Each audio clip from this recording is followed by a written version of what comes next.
Beberapa minggu lalu kita sudah review Xperia One, dan sekarang mari kita review si versi compactnya Sony Xperia 5 di tahun 2021. Harga lebih murah, apakah lebih worth it? Langsung aja kita bahas di video ini. Let's go!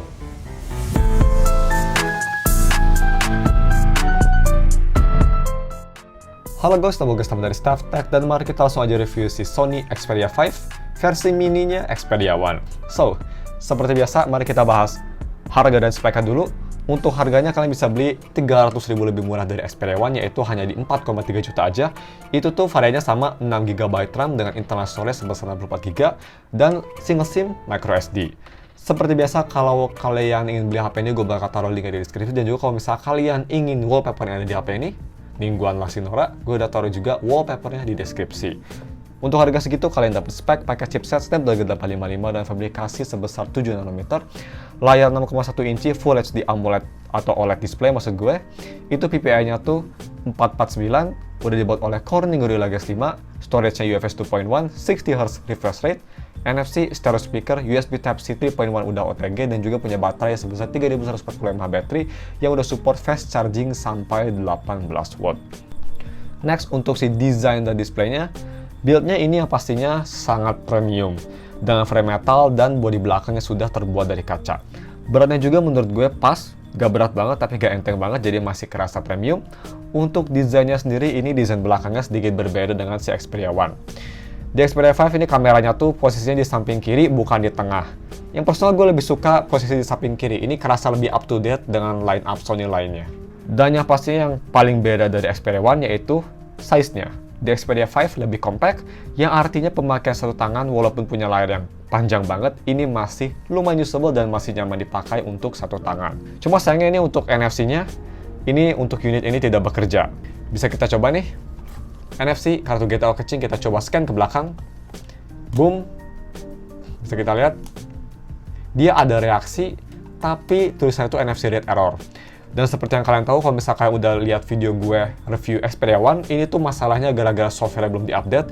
Tapi sayangnya untuk di Xperia 5, karena ini tuh bukan versi Docomo, di Xperia One itu versi Docomo, ini versi SoftBank. Jadi kalau misalkan kita mau update, sayangnya dia itu nggak bisa update. Udah stuck di Android 10.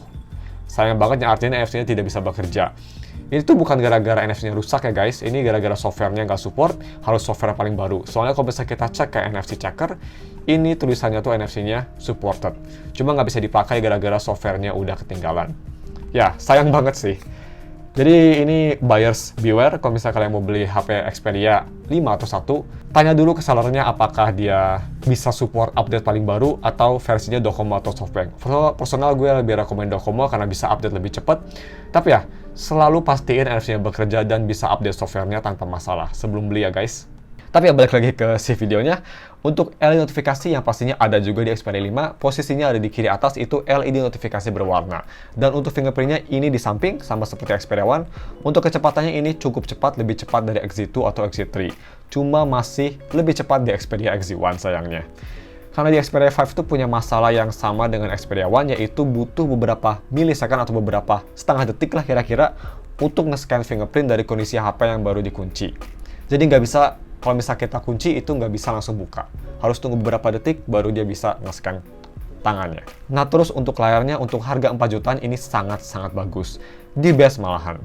Punya kualitas yang pretty much sama dengan Xperia One. Overall, punya gambar kelihatan hidup dengan warna yang vibrant dan detail yang masih sangat sharp.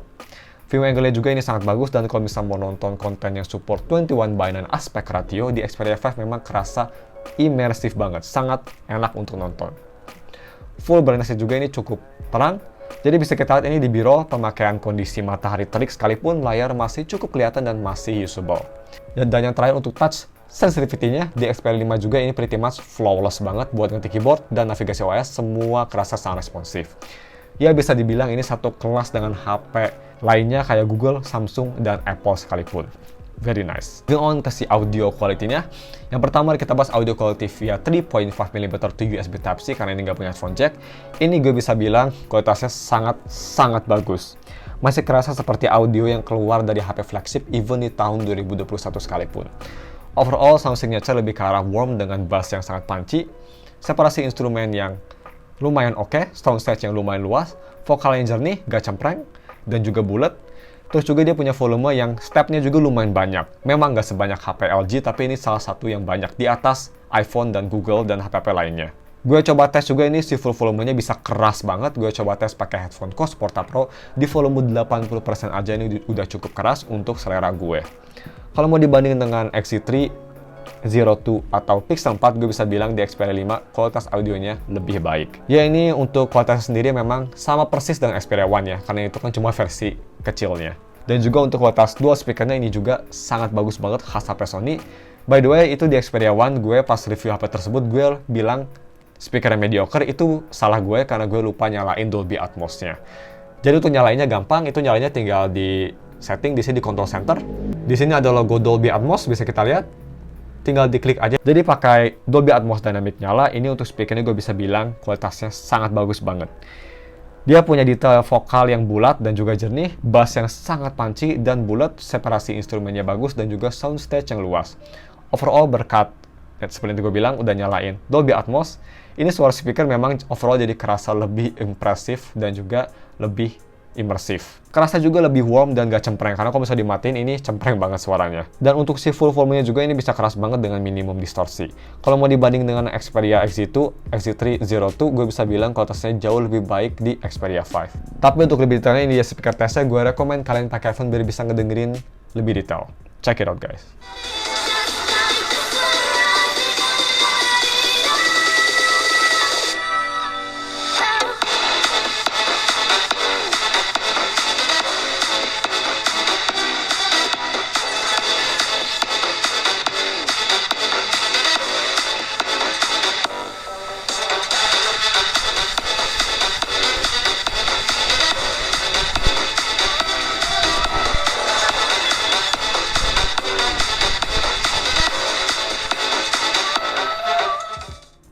Next, untuk si kamera quality-nya, so kamera belakang ini triple kamera sama persis kayak Xperia One.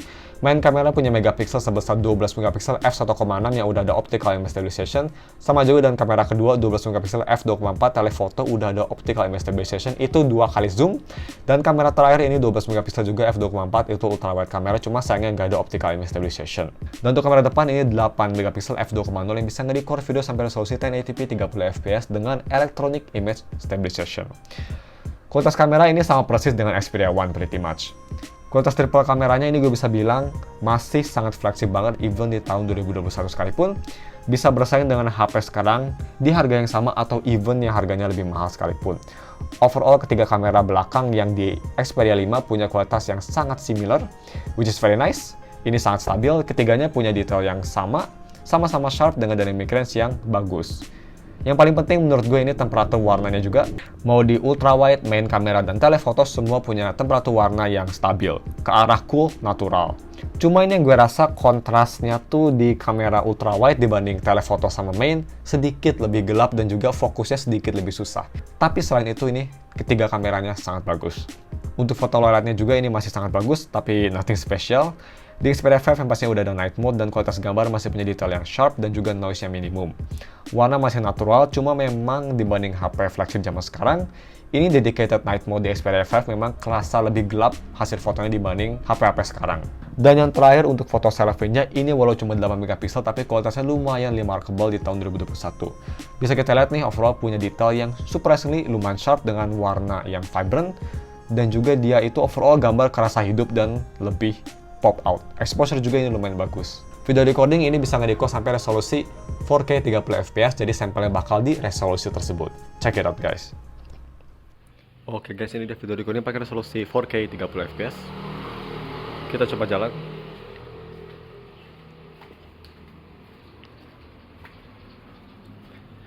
Dan seperti biasa kalian bisa nilai kualitas audionya gimana, mikrofonnya di komen.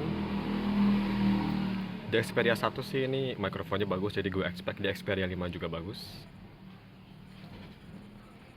By the way, sorry seperti biasa ini gue masih recording di rumah soalnya PPKM diperpanjang sayangnya. Dan ya, bisa sini juga kalian bisa komen di bawah gimana kita fokusin ke belimbing. So ya. Next, gaming performance yaitu pakai chipset Snapdragon 855 dengan fabrikasi sebesar 7 nanometer. Di tahun 2021 performa Xperia 5 masih cukup bagus. Seperti biasa ini gue tes main game Genshin Impact. Favorit gue di settingan medium dengan frame rate 60. Overall gameplay di awal-awal tuh kerasa cukup smooth. Bisa kita lihat ini frame rate di sekitar 50-60 fps-an, which is very nice, dan stutter yang lumayan minimum. Overall sangat playable. Tapi setelah kira-kira sekitar 20 menitan, HP bakal jadi thermal throttling, HP bakal kerasa panas, dan performance yang pastinya jadi turun. Frame rate berubah dari 60 fps jadi sekitar 25-30 fps-an, lumayan rendah turunnya, dan juga stutter jadi kerasa lebih banyak dari biasanya. Cuma at least ini gameplay personal menurut gue masih sangat playable walaupun thermal throttling. So ya, di tahun 2021 ini gue bisa bilang performanya walaupun udah nggak kayak flagship level, nggak bisa nge-maintain high frame rate, tapi ini masih cukup bagus dan untuk harganya at least masih oke banget. Dan untuk main game rhythm kayak Bandori atau D4, DJ, the Xperia 5 ini pretty much flawless. Main di difficulty yang tinggi gue nggak ngerasa ada touch ataupun audio delay sama sekali. Bisa bersaing dengan HP Apple sekalipun. Cuma sebelum main ini gue rekomen kalian selalu matiin Dolby Atmos-nya guys. Itu matiin di control center, karena kalau misalnya kalian nyalain Dolby Atmos-nya bakal kerasa ada sedikit audio delay. Tapi kalau misalnya dimatiin itu kerasa responsif banget. So ya, kalau mau main game rhythm jangan lupa matiin Dolby Atmos-nya. Dan untuk UI experience ini seperti yang tadi gue bilang di desain dan display, sayangnya dia itu karena versi SoftBank masih stuck di Android 10. Bisa kita lihat, stuck di Android 10 dengan security patch sayangnya masih di Oktober. Ini nggak bisa diupdate lagi, nggak kayak di versi Docomo yang bisa diupdate sampai paling baru. Jadi untuk HP-nya sendiri gue rekomen mending versi Docomo daripada SoftBank. Karena selain nggak bisa diupdate, NFC-nya juga nggak bekerja. Tapi ya, balik lagi ke si UI experience-nya, untuk day-to-day usage ini performanya masih sangat bagus. Masih seperti HP flagship. Buka app masih kerasa lumayan cepat, multitasking masih kerasa smooth dan gak nge-lag, dan juga navigasi OS overall kerasa cepat dan masih responsif. Untuk DRM info yang pastinya kalau misalnya kita ke DRM info ini sudah di Widefine L1 bisa kita lihat, dan juga sudah support HDR10. So yang terakhir mari kita bahas si battery life-nya. Untuk baterai ini punya baterai yang nggak beda jauh dengan kakaknya, 3140 mAh baterai yang bisa fast charging dengan 18 watt. Jadi cuma beda sekitar 200 mAh-an, nggak terlalu besar. Dan untuk ketahanan baterainya ini lebih bagus daripada Xperia One untuk unit gue. Nanti gue bakal bahas kenapa. The Xperia 5 ini bisa tahan full 1 hari dengan pemakaian medium, sedikit gaming, tapi mostly itu sosial media dan nonton video. Dengan pemakaian tersebut gue bisa dapat screen on time sebesar boom, 6 jam 33 menit dengan sisa baterai 20%. Yap, lebih bagus daripada Xperia One yang di HP tersebut, gue hanya bisa dapet 5 jam aja. Kenapa lebih bagus? Karena ini battery health-nya di HP ini atau di unit ini lebih bagus. Kalau misalnya kalian nggak tahu, pas gue review Xperia One tuh kan di battery health-nya dia sekitar 87%, masih sehat tapi not the best. Dan di Xperia 5 unit gue lumayan lucky walaupun NFC nggak bekerja, tapi at least gue dapat battery health yang sangat sehat di 97%. Pretty much like new. Nice. Dan ya, untuk charging speed-nya juga ini lumayan cepat. Gue ngecas pakai charger 18 watt, dari 20% sampai 100% itu hanya butuh waktu 1 jam 25 menit, dan dari 20% ke 89% hanya butuh waktu 1 jam aja. Lumayan cepat. So ya, untuk konklusinya, seperti biasa ini menurut gue Xperia 5 di harga 4,3 juta di tahun 2021 masih sangat worth it dan bisa jadi pilihan yang lebih baik daripada Xperia One, terutama buat kalian yang prefer HP yang lebih kecil atau compact. Di harga segitu, Xperia One masih punya layar yang sangat high quality dengan kualitas kamera yang sangat bagus, user experience yang stok Android, personal gue lebih suka, sangat responsif, dan juga build quality yang sangat premium beda dari yang lain. Oh ya, speakernya juga ini pretty much flagship banget. Cuma ada satu kelemahan besar, yaitu dari si versi HP-nya sendiri. Kalau kalian mau beli, ya gue rekomen kalau bisa cari yang bukan versi SoftBank. Karena seperti yang tadi kita lihat di reviewnya, yang tadi gue bilang, di unit gue tuh ini gara-gara versi SoftBank, gak cuma nggak bisa update ke versi yang baru, gak kayak versi Docomo. NFC-nya juga ini walaupun bisa kita lihat tadi, kalau misalkan kalian ketinggalan, dia itu NFC-nya statusnya on, tapi nggak bisa dipakai karena software-nya ketinggalan.